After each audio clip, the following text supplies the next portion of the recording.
B പിയും ഭക്ഷണക്രമമായിട്ട് ബന്ധമുണ്ട്, B പിയും സ്ട്രെസ്സുമായിട്ട് ബന്ധമുണ്ട്. ബി പിക്ക് മരുന്നെടുക്കുന്ന ആൾക്കാർക്ക് മൂത്രത്തിൽ പതയുണ്ടോ എന്നുള്ളത് ശ്രദ്ധിക്കണം. ഇനി ബി പി കുറയാനായിട്ട് ഏറ്റവും നല്ല വഴികളെന്ന് പറയുന്നത് നമ്മൾ കാർബോഹൈഡ്രേറ്റ് എന്തായാലും നിർബന്ധമായിട്ട് കുറയ്ക്കേണ്ടതാണ്. അതേപോലെ ലൈക്കോപ്പീൻ എന്ന് പറയുന്ന ആൻറ്റി ഓക്സിഡൻറ്റ് നമ്മൾ തക്കാളിയിലൊക്കെ കിട്ടുന്നത്, അത് ബി പി കുറയാനും ബ്ലഡ് വെസൽ റിലേറ്റഡ് ആയിട്ടുള്ള ഡാമേജ് കുറയ്ക്കാനായിട്ട് ഹെൽപ്പ് ചെയ്യും. നമ്മളിപ്പോൾ ഒരു ബി പിക്ക് മരുന്ന് എടുക്കുന്നവരാണെങ്കിൽ നമ്മൾ ബി പി ഇടയ്ക്കിടയ്ക്ക് മോണിറ്റർ ചെയ്യണം.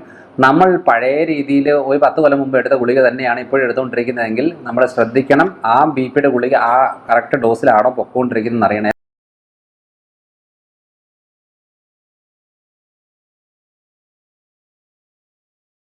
Hello everyone, I'm Dr. Manoj Johnson, lifestyle physician, John Marine Hospital, Pala. ഇന്ന് നമ്മൾ ഡിസ്കസ് ചെയ്യാൻ പോകുന്നത്, ഇന്ന് കൺസൾട്ടേഷനിൽ ഒരു സ്ട്രോക്ക് കേസ് വന്നിട്ടുണ്ടായിരുന്നു. അതായത് ഹസ്ബൻഡാണ് സ്ട്രോക്ക് ആയത്. അതേപോലെ വൈഫ് വന്നിട്ട് എന്നോട് പറഞ്ഞതെന്ന് വെച്ചാൽ, ഡോക്ടറെ ഞാൻ ഡോക്ടറുടെ വീഡിയോ കണ്ടിട്ട് ഡയറ്റ് എല്ലാം മാറ്റി വളരെ സ്ട്രിക്റ്റ് ആയിട്ട് ഞാൻ ഫുഡൊക്കെ നോക്കുന്നുണ്ടായിരുന്നു, അധികം വറുത്തൊന്നും കൊടുക്കുന്നില്ലായിരുന്നു, ചോറൊക്കെ കുറച്ചു, നല്ല ഫുഡ് നല്ല ഒരു ലൈഫ് സ്റ്റൈൽ ഫോളോ ചെയ്തുകൊണ്ടിരിക്കുമായിരുന്നു. പക്ഷേ എൻ്റെ ഹസ്ബൻഡിന് സ്ട്രോക്കായി. രാത്രിയിൽ കൈക്കൊരു മരവിപ്പ് വന്നു. ഫോണിൽ സംസാരിച്ചിട്ട് ഫോണിൽ താഴെ പോയി. അപ്പോൾ പേടിയായി. അപ്പം ഹസ്ബൻഡ് മാത്രമേ ഉണ്ടായിരുന്നുള്ളൂ, വേറൊരു സ്ഥലത്തായിരുന്നു. അപ്പോൾ ചോദിച്ചപ്പോൾ കുഴപ്പമില്ല, കൈ ഇങ്ങനെ വെച്ച് കടന്നതിൻ്റെയാണ് എന്നൊക്കെ പറഞ്ഞായിരുന്നു. പിന്നെ പിറ്റേ ദിവസം രാവിലെ ആകുമ്പോഴത്തേനും ബുദ്ധിമുട്ട് കൂടുകയും ഹോസ്പിറ്റലിൽ കൊണ്ടുപോയി അപ്പോൾ CT ഒക്കെ ചെയ്ത് നോക്കുമ്പോൾ സ്ട്രോക്ക് ആയിരുന്നു എന്ന് പറഞ്ഞു. പക്ഷേ ഈ വ്യക്തി അതായത് എന്തുകൊണ്ടാണ് ഇത്രയായിട്ട് എൻ്റെ ഹസ്ബൻഡ് സ്ട്രോക്ക് വന്നേ എന്നുള്ള ചോദ്യമാണ് നേരായിട്ടും വൈഫ് ചോദിച്ചത്. അപ്പോൾ നമ്മളിങ്ങനെ ഡീപ്പായിട്ട് ചെക്ക് ചെയ്ത സമയത്ത് മനസ്സിലായൊരു കാര്യം എന്ന് വെച്ചാൽ, ഈ ഹസ്ബൻഡ് കഴിഞ്ഞൊരു 10 കൊല്ലമായിട്ട് ബി പിക്ക് മരുന്നെടുക്കുന്ന ഒരാളായിരുന്നു. പക്ഷേ ബി പി കൺട്രോളിലായിരുന്നു. എന്നാലും വല്ലാതെ കൺട്രോളല്ല, എന്നാലും ഒരു 140-150 റേഞ്ചിൽ നിൽക്കുന്ന ഒരാളാണ് മരുന്നെടുത്തിട്ടും. അപ്പോൾ എന്തൊക്കെയോ ബുദ്ധിമുട്ടുകൾ പ്രയാസങ്ങൾ വന്ന സമയത്ത് മെഡിസിൻ ഒന്ന് മാറ്റി. അപ്പോൾ 2 ദിവസം മുമ്പ് ബി പിക്ക് നമുക്ക് വേറെ മെഡിസിൻ ഇടാം എന്ന് പറഞ്ഞേച്ച് ഡോക്ടർ മെഡിസിൻ മാറ്റി. അത് കഴിഞ്ഞ് 2 ദിവസം കൊണ്ട് ഈ വ്യക്തിക്ക് സ്ട്രോക്കായി.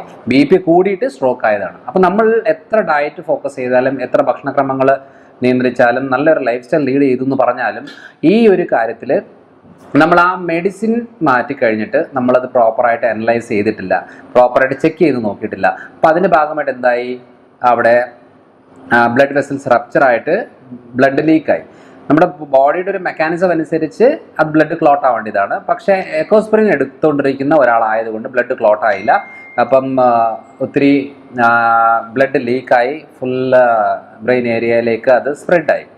അപ്പോൾ എന്തോ ഒഴുകുന്ന പോലെയും ഇഴയുന്ന പോലെയൊക്കെ തോന്നുന്നു എന്നൊക്കെ ആ വ്യക്തി പറഞ്ഞിട്ടുണ്ടായിരുന്നു. അപ്പോൾ അത് കഴിഞ്ഞിട്ട് എന്ത് സംഭവിച്ചു, അവരുടെ തലയോട്ടി കട്ട് ചെയ്ത് മാറ്റിയിട്ട് അത് സർജറി ചെയ്ത്, പിന്നെ 2 ആഴ്ച കഴിഞ്ഞിട്ട് വീണ്ടും തലയോട്ടിയുടെ ഔട്ടർ കവർ വെച്ച് സൂച്ചർ ചെയ്ത് ഇപ്പോൾ നേരിട്ട് വന്നതാണ്. അപ്പോൾ ഒരു സൈഡ് ബലം കുറയുകയും കാര്യങ്ങളൊക്കെ ആയിരുന്നു മെയിനായിട്ടുള്ള കാര്യം. അപ്പോൾ ഞാൻ പറഞ്ഞു വന്ന കാര്യം എന്താണെന്ന് വെച്ചാൽ, നമ്മളിപ്പോൾ ഒരു ബി പിക്ക് മരുന്ന് എടുക്കുന്നവരാണെങ്കിൽ നമ്മൾ ബി പി ഇടയ്ക്കിടയ്ക്ക് മോണിറ്റർ ചെയ്യണം. നമ്മൾ പഴയ രീതിയിൽ ഒരു 10 കൊല്ലം മുമ്പ് എടുത്ത ഗുളിക തന്നെയാണ് ഇപ്പോഴും എടുത്തുകൊണ്ടിരിക്കുന്നതെങ്കിൽ നമ്മൾ ശ്രദ്ധിക്കണം, ആ ബി പിയുടെ ഗുളിക ആ കറക്റ്റ് ഡോസിലാണോ പൊക്കോണ്ടിരിക്കുന്നതെന്ന് അറിയണം. എന്തായാലും നമ്മളെ മെനക്കെട്ട് മെഡിസിനൊക്കെ കഴിക്കുന്നുണ്ട്, എന്നാൽ പിന്നെ കറക്റ്റ് ഡോസ് എടുക്കുന്നതായിരിക്കും ഏറ്റവും നല്ലത്. ഇനി മെഡിസിൻ മാറ്റി എന്നുണ്ടെങ്കിൽ ആ മരുന്ന് ഏൽക്കുന്നുണ്ടോ എന്നുള്ളത് നമ്മൾ ഉറപ്പുവരുത്തണം. അത് ഉറപ്പുവരുത്തണമെന്ന് എന്ത് ചെയ്യണം എന്ന് പറഞ്ഞാൽ, രണ്ടാമത് നമ്മൾ ബി പി ഒന്ന് ചെക്ക് ചെയ്യണം. നമ്മളിപ്പോൾ ഒരു മോണിറ്റർ ചെയ്യുന്ന സമയത്ത് ഇപ്പോൾ നമ്മുടെ ഇലക്ട്രോണിക് ആയിട്ടുള്ള ബി പി ചെക്ക് ചെയ്യുന്ന മെഷീൻസ് ഉണ്ട്. അതിൽ 10-20 വേരിയേഷൻസ് വരും. എന്നാലും ഈ ബാറ്ററി കറക്റ്റായിട്ട് വർക്കിംഗ് അല്ലെന്നുണ്ടെങ്കിൽ നമുക്കത് മോണിറ്റർ ചെയ്യാൻ പറ്റത്തില്ല. കഴിഞ്ഞ തവണ ഒരാൾ പറഞ്ഞാണ്, നമ്മൾ ബാറ്ററി വർക്കിംഗ് അല്ലായിരുന്നു, അതുകൊണ്ട് ബി പി ഇങ്ങനെ കറക്റ്റ് ബി പി കാണിച്ചില്ല, അതിൻ്റെ ഭാഗമായിട്ട് സ്ട്രോക്കായി, ഇപ്പോൾ ഒരു സൈഡ് തളർന്നുപോയി എന്ന രീതിയിൽ പറഞ്ഞ ആൾക്കാരുണ്ട്. അപ്പോൾ നമ്മൾ എന്ത് ചെയ്യണമെന്ന് വെച്ചാൽ, ഇടയ്ക്കെങ്കിലും ഒരു ലാബിലോ ക്ലിനിക്കിലോ ഹോസ്പിറ്റലിലോ പോയിട്ട് ഒന്ന് ബി പി ഉള്ള ആളുകളെ ഇടയ്ക്കൊന്ന് ചെക്ക് ചെയ്യണം. ഇനി മെഡിസിൻ മാറ്റിക്കഴിഞ്ഞ് നിർബന്ധമായിട്ട് ചെക്ക് ചെയ്യണം. ഇനിയും ഈ പറയുന്ന രക്തക്കുഴലുകളുടെ പ്രശ്നങ്ങളാണ് ഏറ്റവും കൂടുതൽ ബി പി ബുദ്ധിമുട്ടുണ്ടാകുന്നത്. അപ്പോൾ രക്തക്കുഴലിനുള്ളിൽ പ്ലേക്സ് ഉണ്ടാകും, അതേപോലെ തന്നെ ഫാറ്റ് ഡെപ്പോസിഷൻ ഉണ്ടാകും, അതായത് കൊളസ്ട്രോൾ ഡെപ്പോസിഷൻ ഉണ്ടാകും, അതേപോലെ സോഡിയം ഡെപ്പോസിഷൻ ഉണ്ടാകും, കാൽസ്യം എല്ലാം ഈ അടിഞ്ഞു കൂടുന്നത് രക്തക്കുഴലിനുള്ളിലാണ്. അപ്പോൾ ഇതിന് വികസിക്കുന്ന ഇതിൻ്റെ അളവ് കുറയുകയും അതിൻ്റെ ഭാഗമായിട്ട് ബി പി കൂടുകയൊക്കെ ചെയ്യും. കിഡ്നി റിലേറ്റഡ് പ്രശ്നമുള്ളവർക്ക്, ക്രിയാറ്റിൻ ലെവൽ കൂടുതലുള്ളവർക്ക്, നെഫ്രോട്ടിക് സിൻഡ്രോം കണ്ടീഷൻ ഉള്ളവർക്കൊക്കെ ബി പി കൂടുക. കാരണം ബി പിയും കിഡ്നിയുമായിട്ട് നല്ല ബന്ധമുണ്ട്, ബി പിയും ഭക്ഷണക്രമമായിട്ട് ബന്ധമുണ്ട്, ബി പിയും സ്ട്രെസ്സുമായിട്ട് ബന്ധമുണ്ട്. കാരണം നമ്മൾ സ്ട്രെസ് ഹോർമോൺസിൻ്റെ പ്രൊഡക്ഷൻ കൂടുന്നതനുസരിച്ച് ഈ ബ്ലഡ് വെസൽ കോൺട്രാക്റ്റ് ആകുന്ന ഒരു കണ്ടീഷൻ ഉണ്ടാകും. അപ്പോൾ നമ്മൾ എല്ലാ കാര്യങ്ങളും ഈ എല്ലാ മേഖലയും നമ്മൾ നോക്കിക്കൊണ്ട് വേണം മുന്നോട്ട് പോകാൻ. ബി പിക്ക് മരുന്നെടുക്കുന്ന ആൾക്കാർക്ക് മൂത്രത്തിൽ പതയുണ്ടോ എന്നുള്ളത് ശ്രദ്ധിക്കണം. മൂത്രത്തിൽ പതയുണ്ടെന്നുണ്ടെങ്കിൽ ബി പിയുടെ മരുന്ന് ശരിയാകുന്നില്ല, അതുകൊണ്ട് മാറ്റിയെടുക്കണം. മാറ്റിയെടുക്കുമ്പോൾ അത് എടുത്തു കഴിഞ്ഞിട്ടും ബി പി നോർമലായിട്ട് ക്ലിയറായിട്ട് പോകുന്നുണ്ടോ എന്നുള്ളത് നമ്മൾ ഉറപ്പ് വരുത്തണം. അപ്പോൾ ഇത്രയും കാര്യങ്ങൾ നമ്മൾ ബി പി ഉള്ള ആളുകൾ ശ്രദ്ധിക്കേണ്ടതാണ്. ഇനി ബി പി കുറയാനായിട്ട് ഏറ്റവും നല്ല വഴികളെന്ന് പറയുന്നത് നമ്മൾ കാർബോഹൈഡ്രേറ്റ് എന്തായാലും നിർബന്ധമായിട്ട് കുറയ്ക്കേണ്ടതാണ്. എണ്ണയിൽ വറുത്ത് കോരി എടുക്കുന്നതിൻ്റെ അളവ് നമ്മൾ കുറയ്ക്കണം, മധുരത്തിൻ്റെ അളവ് നമ്മൾ കുറയ്ക്കണം. അതേപോലെ തന്നെ കിഡ്നി റിലേറ്റഡ് പ്രശ്നം കൊണ്ട് ബി പി കൂടുകയാണെന്നുണ്ടെങ്കിൽ നമ്മൾ പ്രോട്ടീനാണ് കുറയ്ക്കേണ്ടത്. നോൺ വെജ്, പയറുപരിപ്പ് വർഗ്ഗങ്ങൾ, നട്ട്സ് ഇതൊക്കെയാണ്. ക്രിയാറ്റിൻ ലെവൽ കൂടുകയോ കിഡ്നി റിലേറ്റഡ് ബുദ്ധിമുട്ടുള്ളവർക്ക് ബി പി കൂടുകയാണെന്നുണ്ടെങ്കിൽ ഇങ്ങനെയാണ് നമ്മൾ ചെയ്യേണ്ടത്. അപ്പോൾ ഇനിയും ഈ പറയുന്ന രക്തങ്ങളിനുള്ളിലെ കൊഴുപ്പ് മാറണമെന്നുണ്ടെങ്കിൽ ഇൻ്റർമീഡിയറ്റ് ഫാസ്റ്റിംഗ് നല്ലൊരു ഓപ്ഷനാണ്. ഇൻ്റർമീഡിയറ്റ് ഫാസ്റ്റിംഗ് എന്ന് പറയുന്നത് നമ്മൾ 16 മണിക്കൂറത്തെ അടുപ്പിച്ചുള്ള ഫാസ്റ്റിംഗ്, അതായത് രാവിലെ ഭക്ഷണം കഴിക്കാം, ഉച്ചയ്ക്ക് കഴിക്കാം, രാത്രി കഴിക്കാതെ പിറ്റേ ദിവസം രാവിലെ കഴിക്കുന്നത് ഒരു ഇൻ്റർമീഡിയറ്റ് ഫാസ്റ്റിംഗ് ആണ്.